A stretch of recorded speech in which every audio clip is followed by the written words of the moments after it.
नमस्कार, दिशाएं प्रोग्राम में आप सभी का बहुत बहुत स्वागत है। दोस्तों, गर्मी की छुट्टियां शुरू हो गई हैं। जिन विद्यार्थियों ने कक्षा 12वीं की पढ़ाई पूरी खत्म कर ली है, वो अब अगले चरण की तैयारी में लगे हुए हैं। जिन विद्यार्थियों ने कक्षा 12वीं गणित विषय के साथ उत्तीर्ण की है, अब वो इस दुविधा में हैं कि वो इंजीनियरिंग जाएं या बीएससी करें या कुछ स्ट्रीम चेंज करें या आगे पढ़ाई ना करें। ख़ास तौर से वे विद्यार्थी जो इंजीनियरिंग में एडमिशन लेना चाहते हैं, उनके लिए आज दूरदर्शन एक सार्थक प्रयास आप लोगों के लिए कर रहा है।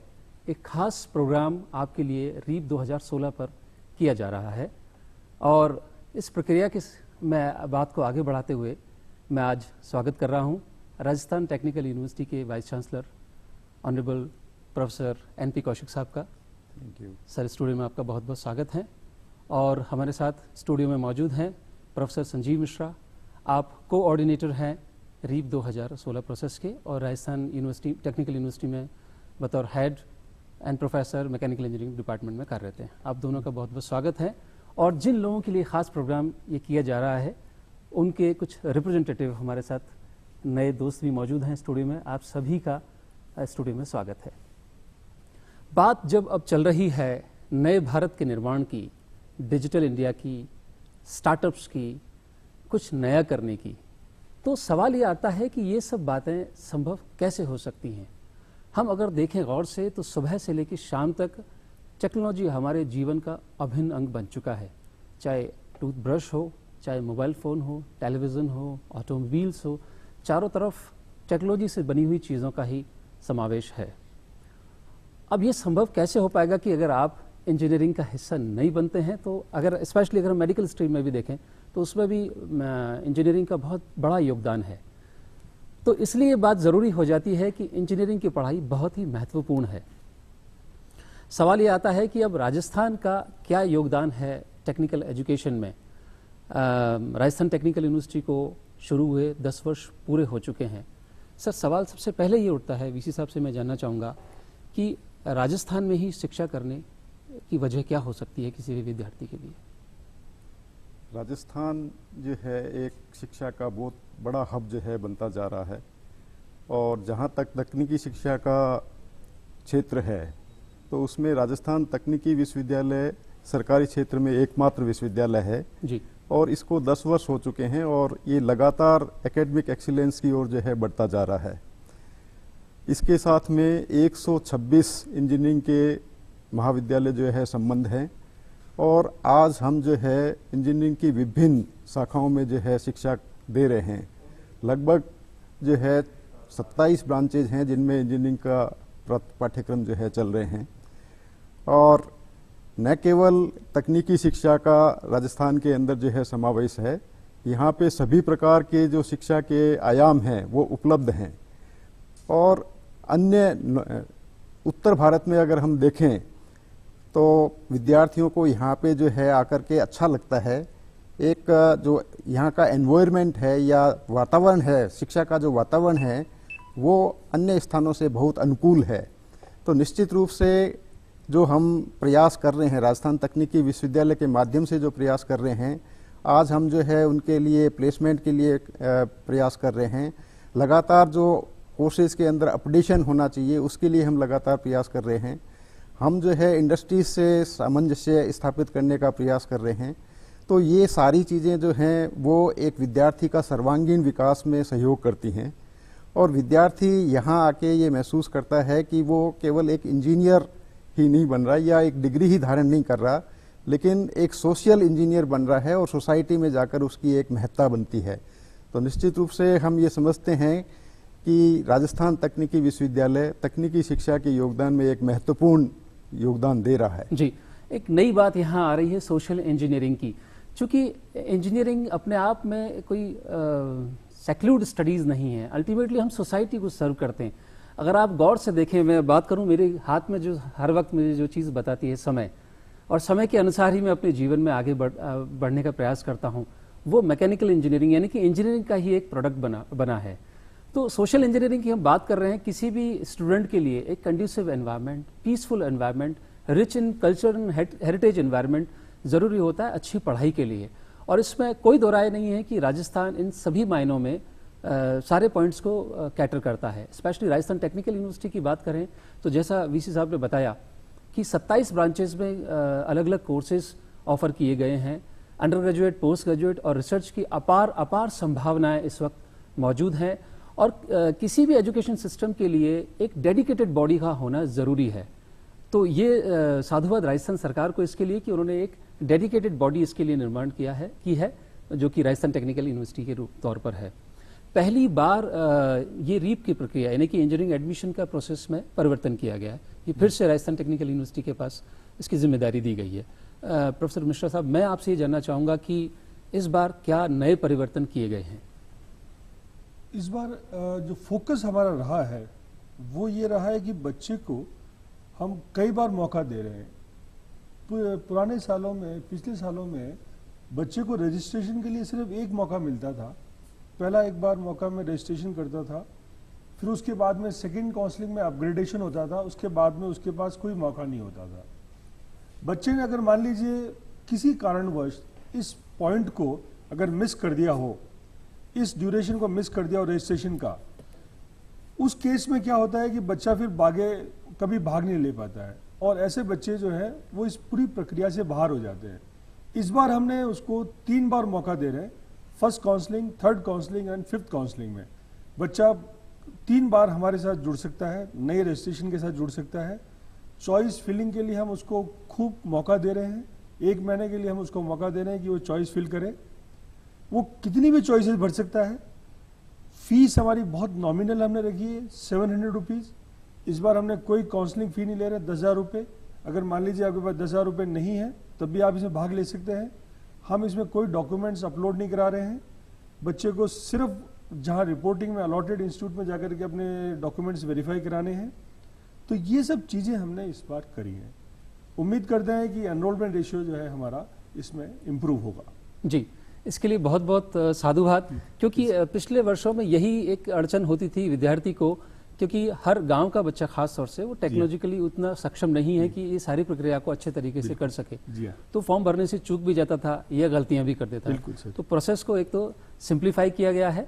तो वो तमाम दोस्त जो अभी टेलीविज़न पर इस प्रोग्राम को देख रहे हैं, उनसे अनुरोध है कि इस पूरे प्रोग्राम को पेपर पेन लेकर के आप बैठें और जो ज़रूरी बातें आपको बताई गई हैं उनको नोट करें।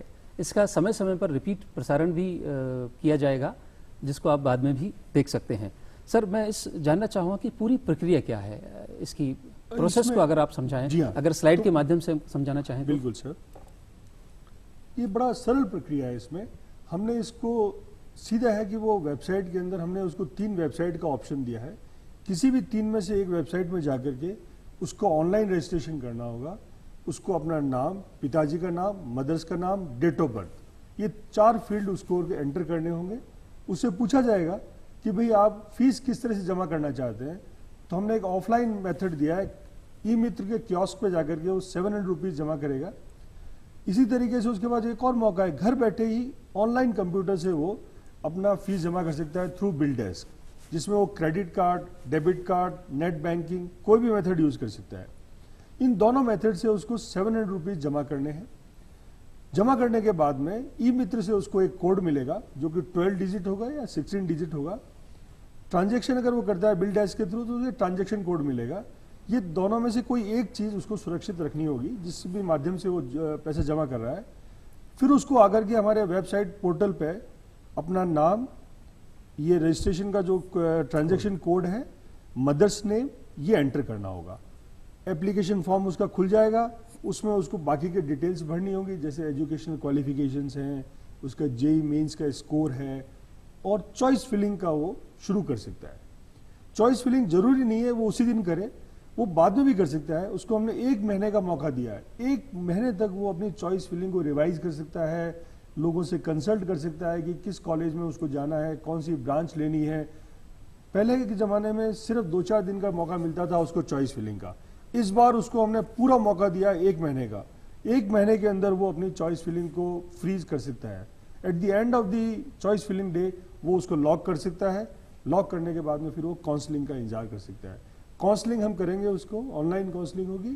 काउंसलिंग के अंदर उसको कॉलेज अलॉट होगा, उसको कॉलेज में जाकर रिपोर्ट करना होगा, वहाँ जाके उसको फीस जमा करानी होगी, डॉक्यूमेंट वेरिफिकेशन करना होगा एंड दैट्स इट, उसको एक सीट अलॉट होगी। जी प्रोफेसर मिश्रा, जानना चाहेंगे क्या किसी विद्यार्थी को अगर हेल्प की जरूरत पड़े, फिजिकली वो किसी से राय लेना चाहे, तो इस प्रक्रिया में क्या कोई नोडल सेंटर्स का निर्माण बिल्कुल किया सर, गया है? हमने क्या किया है कि हम 18 तारीख को हम एक ट्रेनिंग शेड्यूल रख रहे हैं, जिसमें हमारी जितनी पार्टिसिपेटिंग इंस्टीट्यूट्स है उनके रिप्रेजेंटेटिव आरटीयू में आएंगे, उनको हम एक ट्रेनिंग का मॉड्यूल देंगे, सिखाएंगे 2 घंटे के लिए, फिर वो हेल्प सेंटर बनेंगे हमारे। तो ऐसे 120 help centre across the state बनेंगे जो कि बच्चों को हेल्प करेंगे। हमारा आरटीयू के अंदर भी हमने एक हेल्प सेंटर तैयार किया है। कोई बच्चा अगर किसी में कोई दिक्कत आती है प्रोसेस में तो हमारे हेल्प सेंटर में आकर के पूछ सकता है। वहाँ हमारे कंप्यूटर की व्यवस्था है, इंटरनेट की व्यवस्था है, और हम उसको पूरा प्रक्रिया को करके भी दिखाएंगे कि उसको कैसे इंटरनेट में लॉगिन करना है, कैसे चॉइस फिल करना है, कैसे उसको कंप्लीट करना है process. This will be taught. दोस्तों, मैं ये कहना चाहूंगा कि जब मदद के हाथ आपकी तरफ बढ़ रहे हों तो मदद लेने में संकोच बिल्कुल भी ना करें। ये संभव हो सकता है कि ये प्रक्रिया आपके लिए पहली बार हो, नहीं हो, और आपको आस पड़ोस में या रिश्तेदारों से सहयोग नहीं मिल पा रहा है या सही सूचनाएं नहीं मिल पा रही है, तो बजाय गलत सूचना या भ्रम में रहने के आप बेहतर होगा आप अपने क्षेत्र के नज़दीकी किसी भी इंजीनियरिंग कॉलेज में आप जाएं। वहाँ नोडल ऑफिसर्स अवेलेबल होंगे आपकी मदद करने के लिए। पूरी जानकारी लें, पूरी प्रक्रिया लें, और एक नहीं आप बार बार लें जब तक आप संतुष्ट नहीं हो जाते हैं। जब बच्चों की बात आई है तो मुझे लगता है बच्चों से सवाल पूछना चाहिए। अगर आपके मन में कोई शक, सवाल, शंका हो तो प्लीज़ खुलकर पूछें। हेलो सर, मेरे को आपसे एक सवाल पूछना था, जैसे कि मैं इस काउंसलिंग का हिस्सा क्यों बनूं, मुझे इससे क्या फ़ायदा होगा? जी, मैं ये सवाल वीसी साहब से करना चाहूँगा कि मैं क्यों इंजीनियरिंग करूँ, इस काउंसलिंग की प्रक्रिया का हिस्सा क्यों बनूँ? हमने जो शुरुआत की थी कि राजस्थान जो है शिक्षा का एक बहुत बड़ा हब है, और हमने ये भी पाया कि यहाँ पे कल्चरल हेरिटेज और ये जो विशेषताएं हैं उसके लिए शिक्षा का एक अनुकूल वातावरण है। 12वीं पास करने के बाद में आपके पास में बहुत सारे विकल्प हैं। आप जो है अगर आपने साइंस मैथ से किया है तो आप इंजीनियरिंग साइड में जा सकते हैं, बायोलॉजी है तो आप मेडिकल साइड में जा सकते हैं। आपके पास विकल्प ये है कि आप बीएससी कर सकते हैं, बीसीए कर सकते हैं, बहुत सारे विकल्प आपके पास में हैं। लेकिन मैं आपको एक बहुत महत्वपूर्ण बात बताना चाहता हूँ कि अगर हम जो है ग्रोस एनरोलमेंट रेशियो की बात करें तो अभी भी हम जो है इंडिया में हमारा ग्रोस एनरोलमेंट रेशियो जो है वो काफ़ी कम है। अगर ये कंपेयर करें हम यूएसए, चाइना और जो डेवलप्ड कंट्रीज हैं उसके कंपैरिजन में, तो इसके आधार पे हम कह सकते हैं कि आज भी इंजीनियरिंग की जो आवश्यकता है या इंजीनियर्स की जो आवश्यकता है वो कम नहीं है। दूसरी बात मैं आपको ये कहना चाहता हूँ कि मैं कई कंपनी या इंडस्ट्रीज़ के रिप्रेजेंटेटिव से मिलने का मेरा को मौका मिलता है, उनसे भी मुझे यही फीडबैक मिलता है कि इंजीनियर्स के लिए जॉब्स की कमी नहीं है।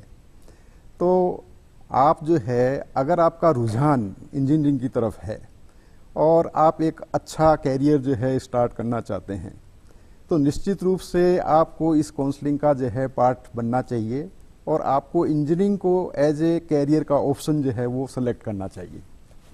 जी जी सर, सवाल अब जो सबसे बड़ा उठ रहा था लोगों के मन में कि इंजीनियरिंग करें ना करें, इंजीनियरिंग के बाद जॉब नहीं मिल पाता है या कम लोगों को ही मिल पाता है।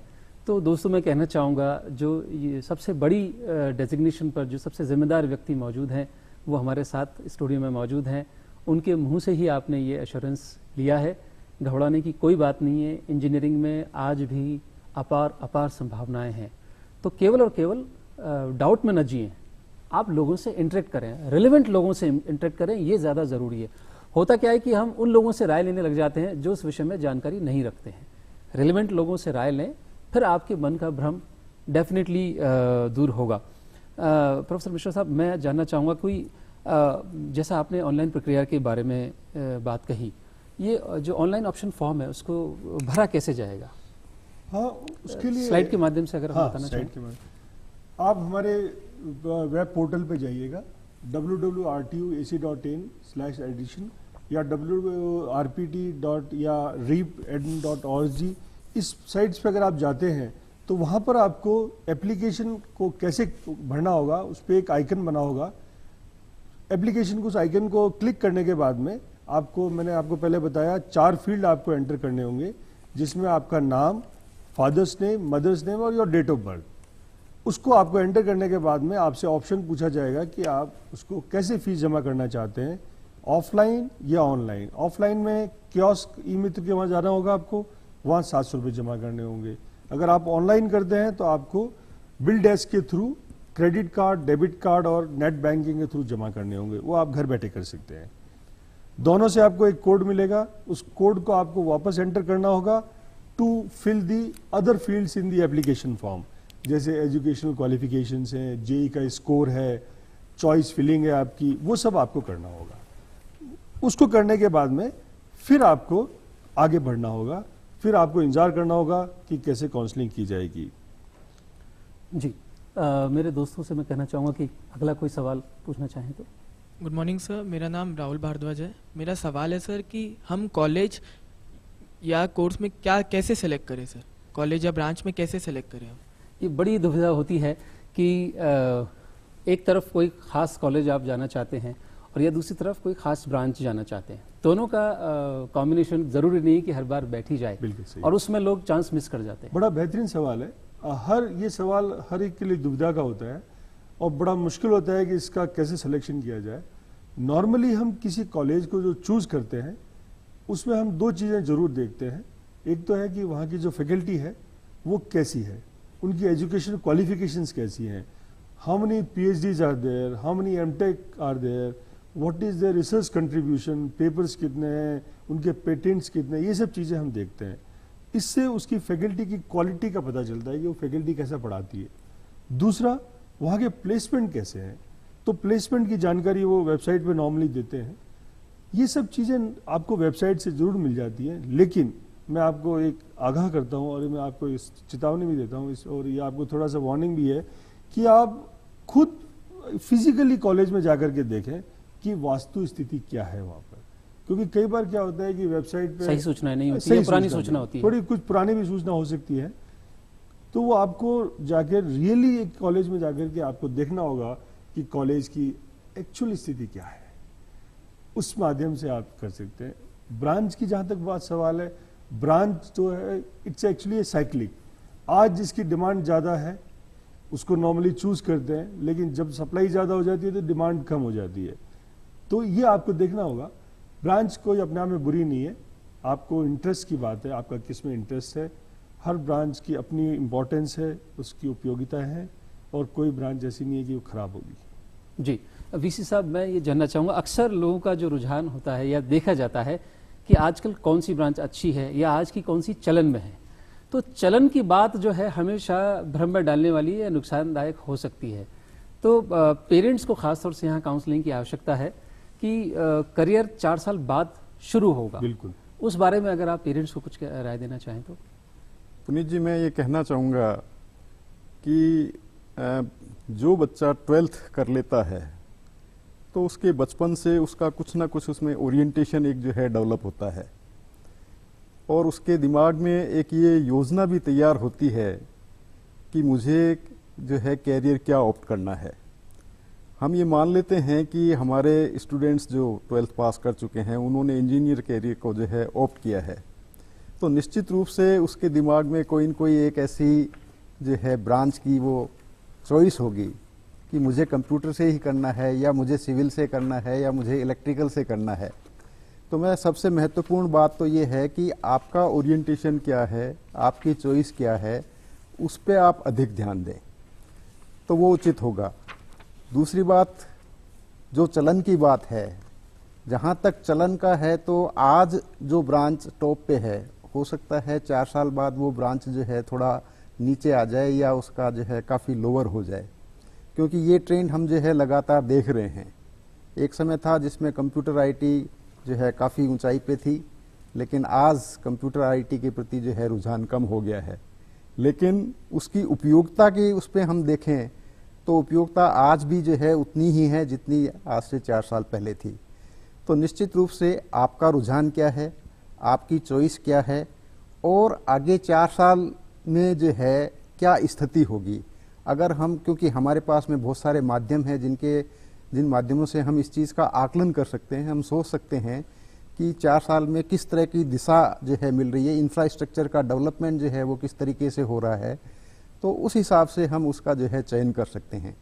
और ब्रांच के चयन में निश्चित रूप से आप ये ध्यान रखें, क्योंकि एक बार आपने जो ये चयन कर लिया तो इसमें परिवर्तन की संभावना बहुत कम होती है। हालांकि ब्रांच चेंज का ऑप्शन होता है, लेकिन ये सभी के लिए नहीं होता।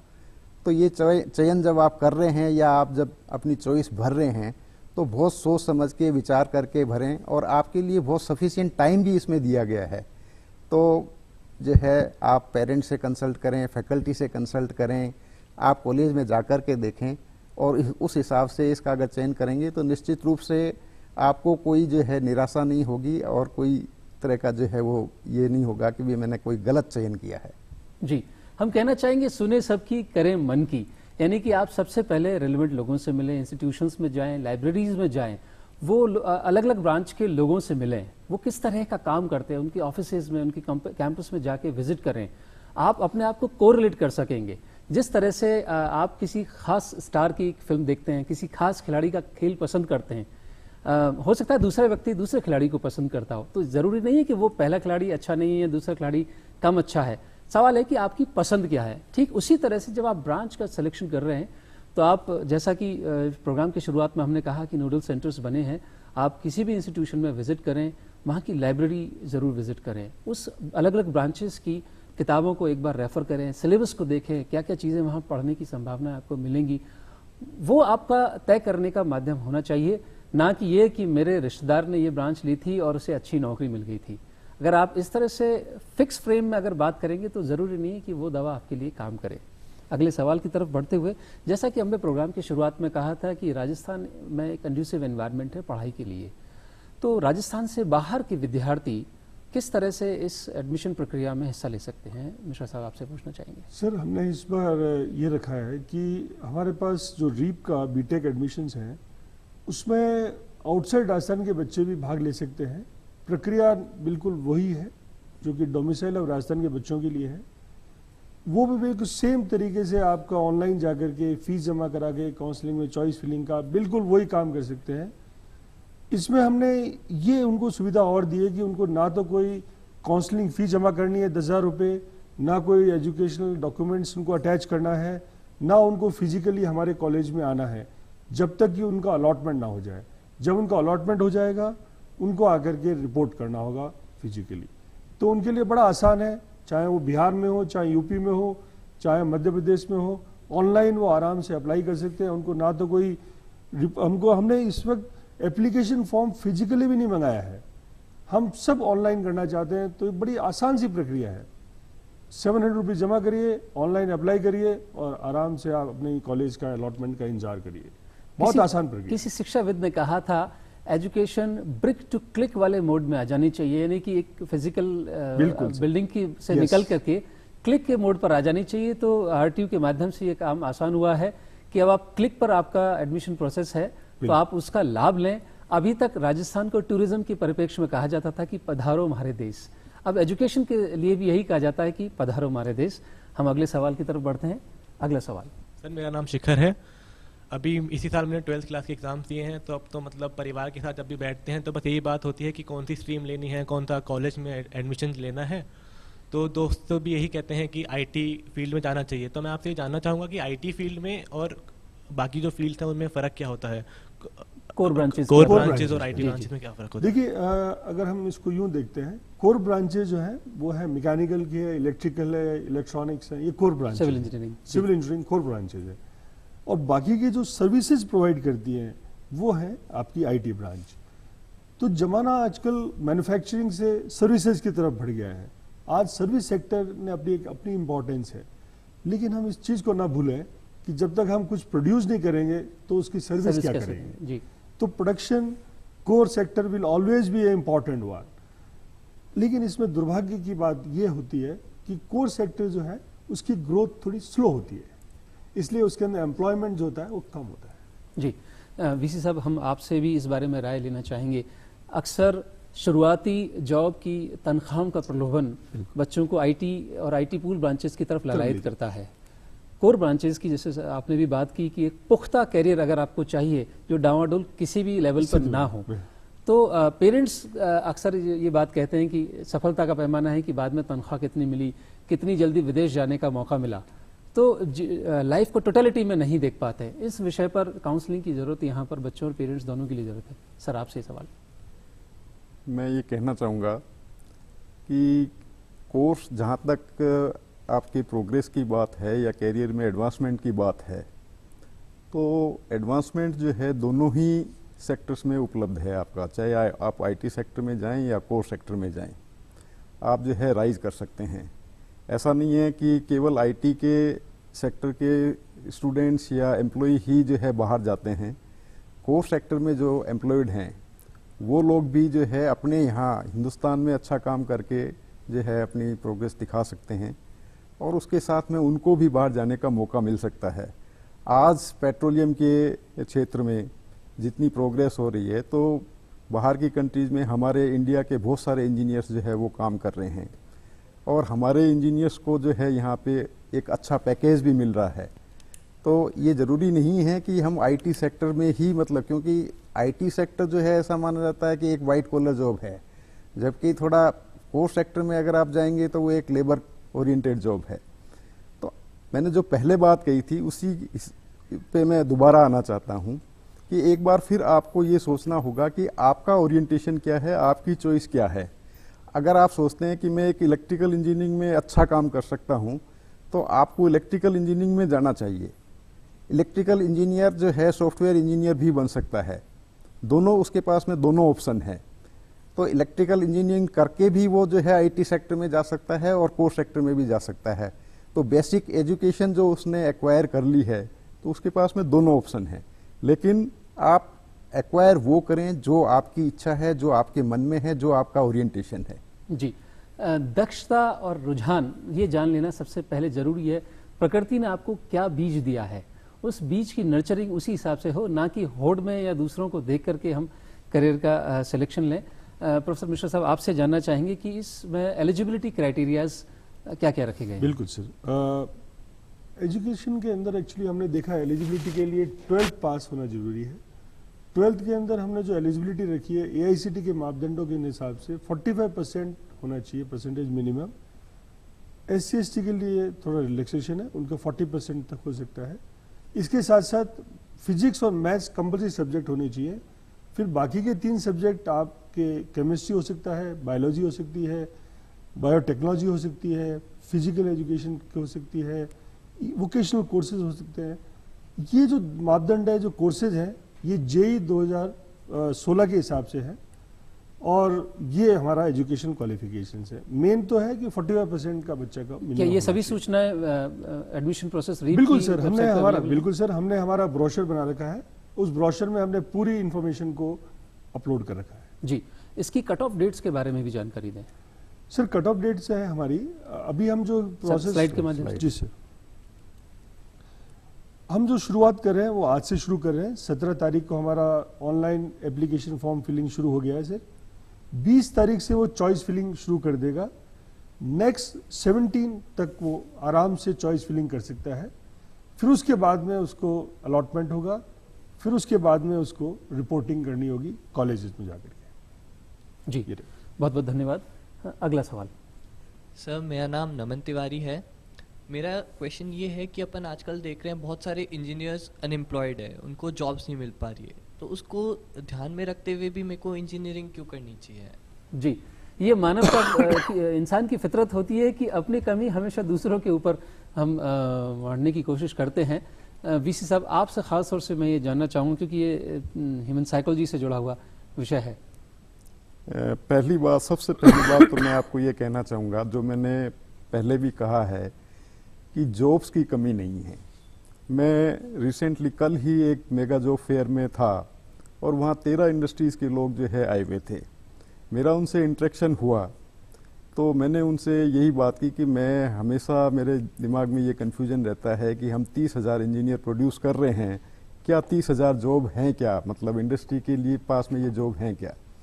तो इंडस्ट्रीज़ के जितने भी रिप्रेजेंटेटिव थे उनका कहना ये था कि सर 30,000 क्या, जॉब तो 60,000 भी हो सकते हैं, लेकिन उसके लिए एलिजिबल इंजीनियर होने चाहिए।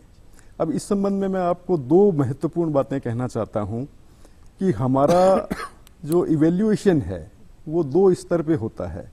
एक इवेल्युएशन है वो एकेडमिक स्तर पे होगा और दूसरा जो आपके एडिशनल स्किल्स के ऊपर होगा।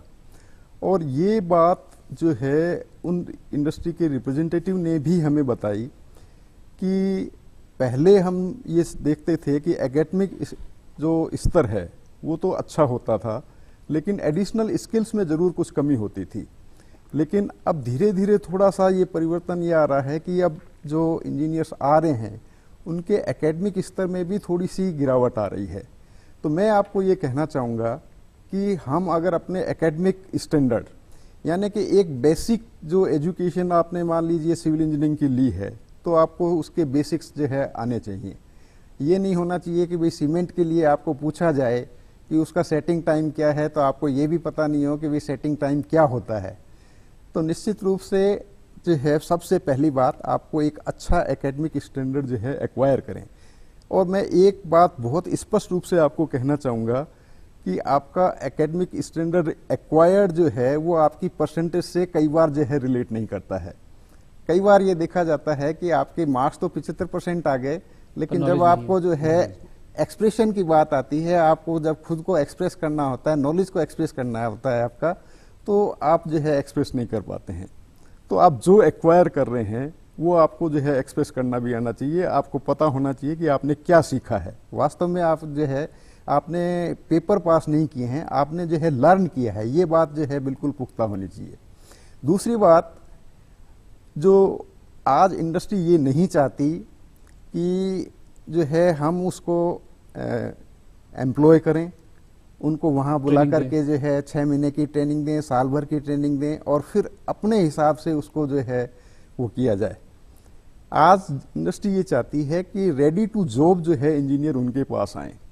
तो निश्चित रूप से इसके अंदर जो एडिशनल स्किल्स जो है उसको एक्वायर करनी है। मान लीजिए आप सिविल इंजीनियरिंग के स्टूडेंट्स हैं तो आपको ऑटोकैड जो है अच्छी तरीके से आना चाहिए, आपको स्टेट प्रो भी आना चाहिए। आज आप अगर जो सर्वेइंग के फील्ड में जा रहे हैं तो आपको टोटल स्टेशन को कैसे हैंडल करना होता है वो आना चाहिए, आपको ऑटोमेटिक लेवल को हैंडल करना चाहिए।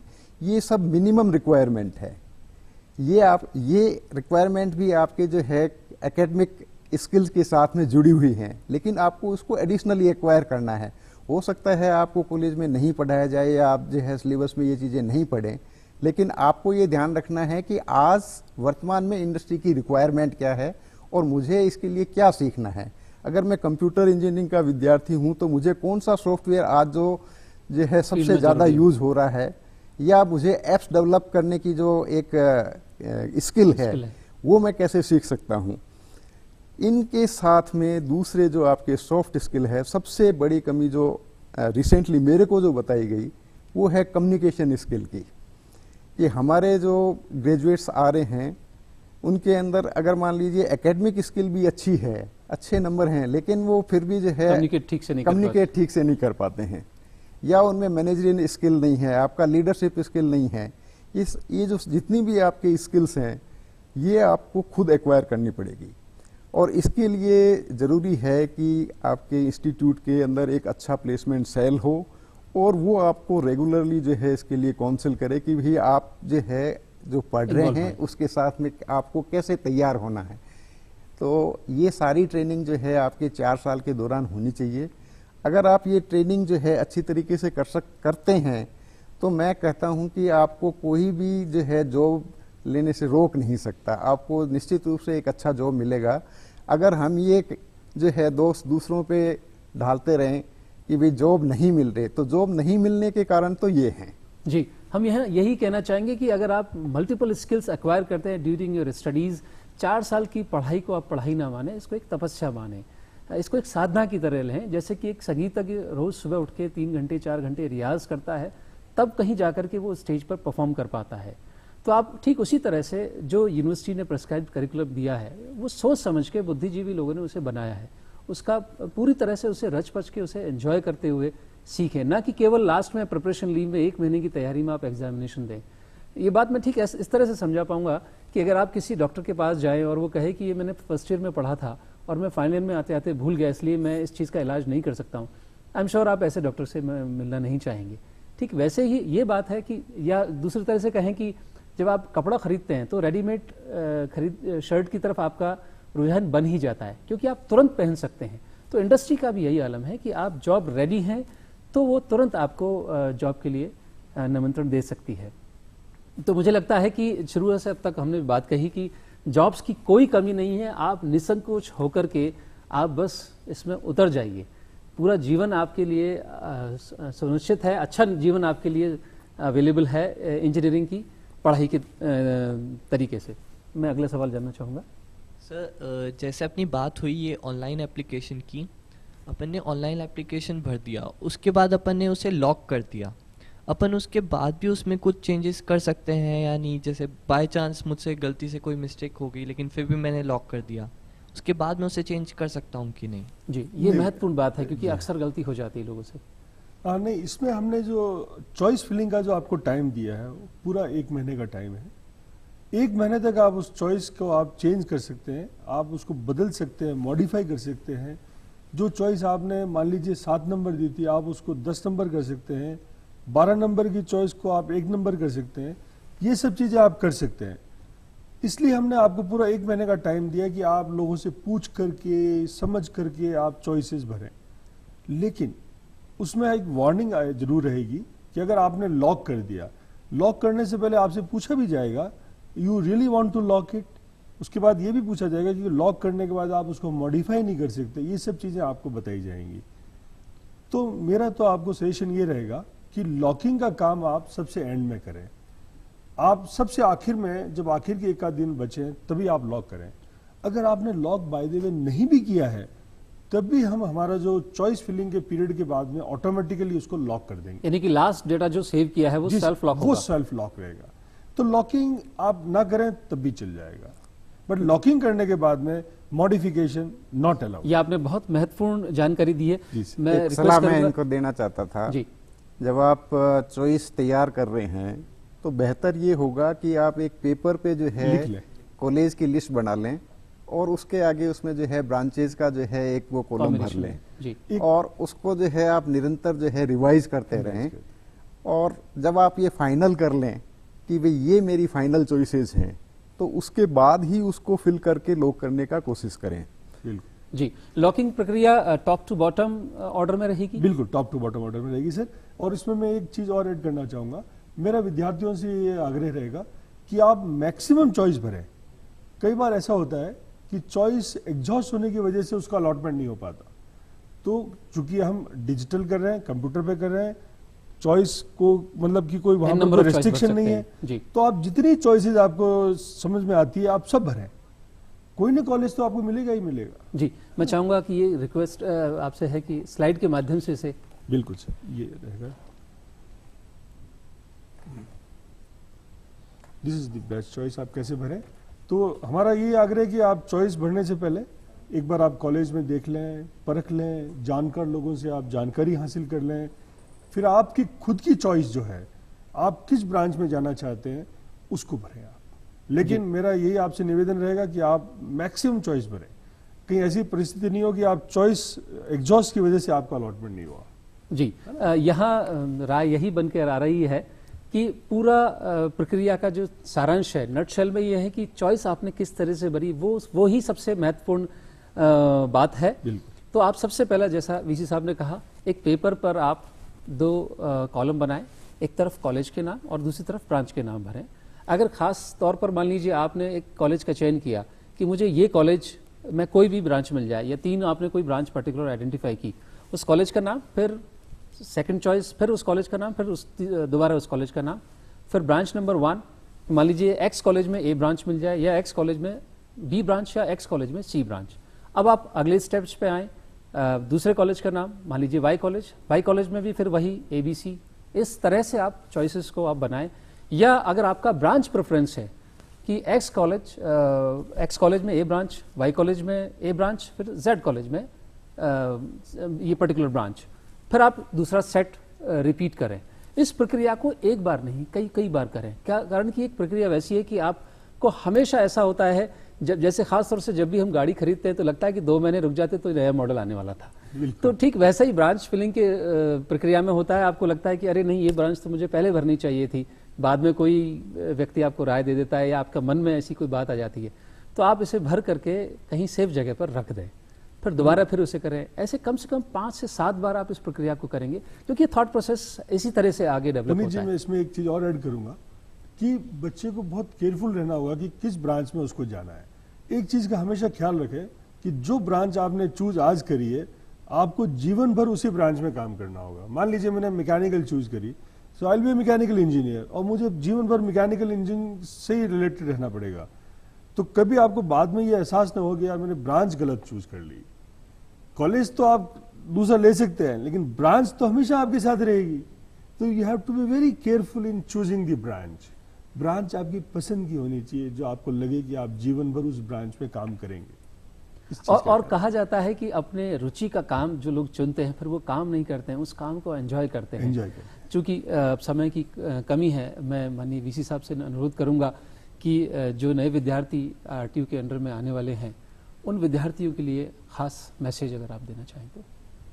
मैं तो विद्यार्थियों को यही कहना चाहूँगा कि राजस्थान तकनीकी विश्वविद्यालय तकनीकी शिक्षा देने में एक सक्षम विश्वविद्यालय है राजस्थान के अंदर, और वो विद्यार्थियों की हर रिक्वायरमेंट को जो है पूरा करने के लिए तत्पर भी है, चाहे उनकी जॉब की रिक्वायरमेंट हो या लेटेस्ट नॉलेज की रिक्वायरमेंट हो, इन सब को पूरा करने के लिए सक्षम है। तो आप सबसे अनुरोध है कि आप राजस्थान तकनीकी विश्वविद्यालय में इंजीनियरिंग के पाठ्यक्रमों में भाग लें और यहाँ से जो है शिक्षा ग्रहण करके देश के लिए अच्छा काम करें। जी, माननीय प्रधानमंत्री की पहल एक नए भारत के निर्माण की चल रही है, स्किल इंडिया की चल रही है, डिजिटल इंडिया की चल रही है, स्टार्टअप की चल रही है, और कुछ नया करेंगे तो नया हो पाएगा। उस नई पहल की शुरुआत आपसे होगी। दूरदर्शन ने इस पहल में अपना सार्थक योगदान देने की कोशिश की है इस खास प्रोग्राम के जरिए, रीप 2016। उम्मीद है ये आज का प्रोग्राम आपको बेहद बेहद पसंद आएगा, और चूंकि इस काउंसलिंग प्रक्रिया से दूरदर्शन भी जुड़ा है, इसका समय समय पर पुनः प्रसारण भी उपलब्ध होगा, जिसकी सूचना आपको स्क्रॉल के माध्यम से मिल जाएगी। आज के लिए बस इतना ही। आप दोनों स्टूडियो में पधारे, दोनों का बहुत बहुत धन्यवाद। हमारे मित्रों का भी बहुत बहुत धन्यवाद करते हैं। ढेरों शुभकामनाओं के साथ में लेते हैं विदा। नमस्कार। नमस्कार, थैंक यू।